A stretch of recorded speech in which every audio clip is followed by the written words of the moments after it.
work Zoom on her laptop, my girlfriend forgot to mute her mic. I heard her whisper, "God, I hope he doesn't propose. How do you politely reject a man who pays your rent?" Her coworker said, "Just marry him then divorce later." They laughed. I just closed my screen, this morning. She woke up to a disconnected card, and 47 missed calls. Using a throwaway for obvious reasons. Some details changed to protect privacy. I never thought I'd be one of those guys, the ones who get used for financial stability, while their partners secretly despise them.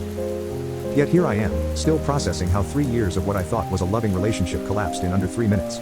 Some background. I, 34M, met Amelia, 31F, at a community garden project where I was volunteering as part of my company's outreach program. She was leading a workshop on urban sustainability, articulate and passionate about her work in marketing for environmental nonprofits. We connected over shared values and similar tastes in music, and within 6 months, we were living together in my apartment. From the beginning, we had an arrangement that made sense to both of us. I earned significantly more as a software developer than she did in the nonprofit sector. She was passionate about her work, but struggling with student loans and the financial limitations of choosing a career based on purpose rather than profit. We agreed that I'd cover the housing costs and most of our living expenses, while she would contribute by handling groceries, her car payment, and building an emergency fund for us both. It seemed fair. She got to pursue work she found meaningful, and I got to support someone I loved without feeling taken advantage of. For nearly 3 years, this setup worked beautifully, or so I thought. We traveled together, hosted dinner parties for friends, and even started talking about long-term plans. I'd been saving for a ring, thinking about proposing on our upcoming trip to Barcelona. The truth revealed itself in the most mundane way possible. Last Wednesday, I was working from home in our second bedroom that serves as my office. Amelia was in the living room on a Zoom call with her marketing team. I had my noise-canceling headphones on, deep into coding, when I realized I needed to ask her something about dinner plans with my parents that weekend. I took off my headphones and was about to call out to her when I heard her voice, unusually hushed despite being alone in the room. Her team must have been taking a break, or waiting for someone to join, because she was having what sounded like a side conversation with her coworker, Jenna. "So, he mentioned Barcelona might be extra special this time. God, I hope he doesn't propose. How do you politely reject a man who pays your rent?" Amelia's voice was casual, almost amused. I froze in the hallway, just out of sight of the living room. Jenna laughed. "That's awkward. Just marry him, then divorce later. You'd get half his stuff." They both laughed, and Amelia continued. "I know, right? But seriously, I'm not ready to lock myself down yet. Especially not to Charles. He's sweet but so boring, like the human equivalent of beige walls." "But those beige walls come with financial security," Jenna pointed out. "Exactly. That's the only reason I've stayed this long. My savings account has never looked better, and I've almost paid off my student loans. Another year max and I'll have enough cushion to move on. I just need to buy time without a ring on my finger." Does he have any idea? None. He's completely clueless. Last week, he was talking about maybe starting a family in the next few years, and I just nodded and smiled, while mentally calculating how much more I need to save before I can get my own place. The trick is to give just enough affection to keep him happy without promising anything concrete. Someone must have rejoined their main meeting then, because Amelia's voice shifted back to her professional tone. "Oh, looks like Marcus is back. Anyway, I'll send over those campaign drafts by end of day." I silently stepped back into my office and closed the door. I felt physically ill, like someone had punched me in the stomach. 3 years of memories were suddenly recontextualizing themselves in my mind. The times she'd changed the subject when I brought up our future, the way she'd become more affectionate after I paid for something substantial. How she'd never quite integrated me into her friend group, keeping those relationships separate.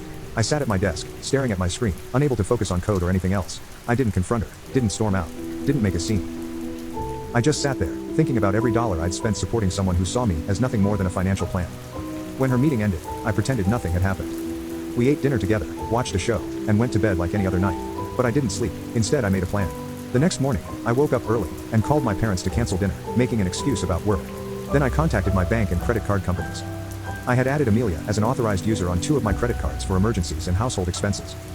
I requested immediate removal of her authorized user status and expedited replacement cards with new numbers for myself. Next, I logged into our utility accounts and changed the payment methods from my credit card to direct debit from my checking account, which she had no access to. I also contacted my landlord and explained I needed to discuss the lease. Finally, I texted my best friend Marco and asked if I could stay at his place for a few days. No details, just that I needed space. He immediately said yes. The hardest part was maintaining normalcy for the next 2 days.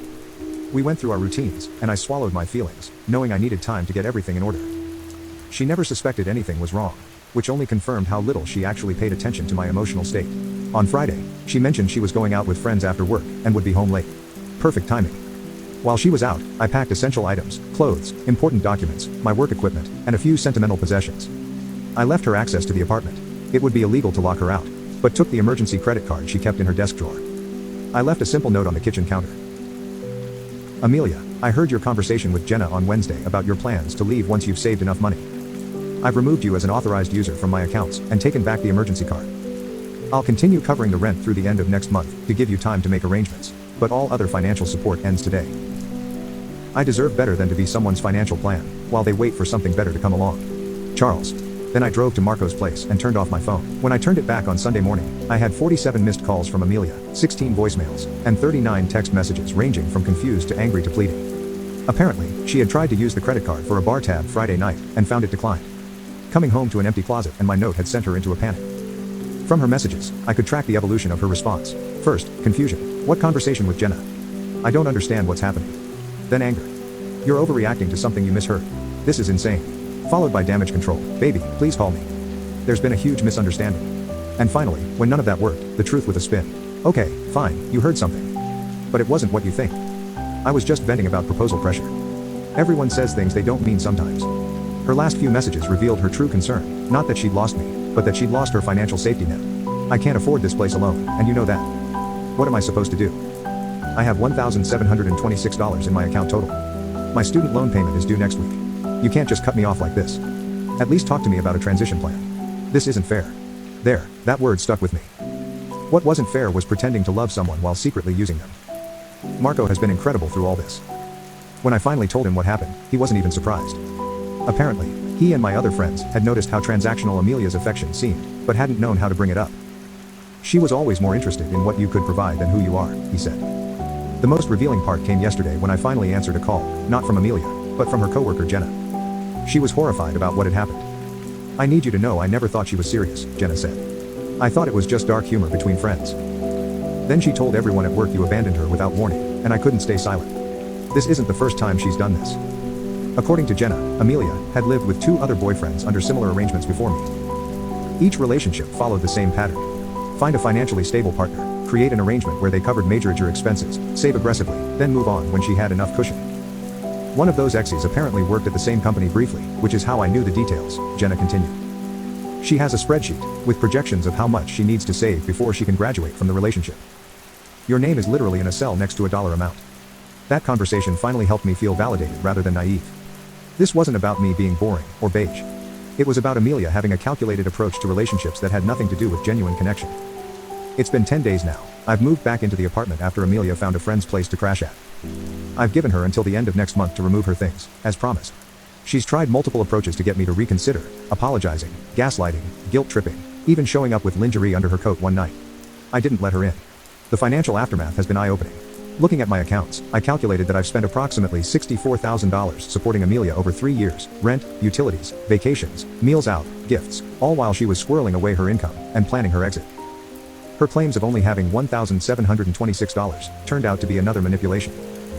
After one particularly angry call where I refused to reinstate her as an authorized user, she inadvertently revealed she has a separate savings account I never knew about, with over $27,000 in it. Some friends have suggested I should feel stupid for being used this way, but I don't. I entered the relationship with genuine intentions and lived according to my values. The fact that someone took advantage of that doesn't make me naive, it makes her calculated. I've already donated the engagement ring to a charity auction. Somehow, watching something that represented my manipulated future being transformed into funds for a good cause felt healing. As for the 47 missed calls that started this saga, they've now grown to over 100. But they're increasingly from unfamiliar numbers, as Amelia apparently borrows friends' phones when she realizes I've blocked her. I've stopped answering unknown calls altogether. The strangest part of all this is how much lighter I feel, despite the heartbreak. There's a peculiar relief in having your worst suspicions confirmed. No more second-guessing or wondering if you're imagining problems. I don't regret supporting someone I love. I do regret that it wasn't real on her end. But at least I found out before a proposal. Before marriage, before kids. Before I became legally entangled with someone who saw me as nothing more than a financial stepping stone. If there's a lesson here, maybe it's about paying attention to the small inconsistencies in how someone treats you versus how they talk about the future. Or perhaps it's simpler. If you're going to discuss your secret plans to use and discard someone, make absolutely sure you're on mute.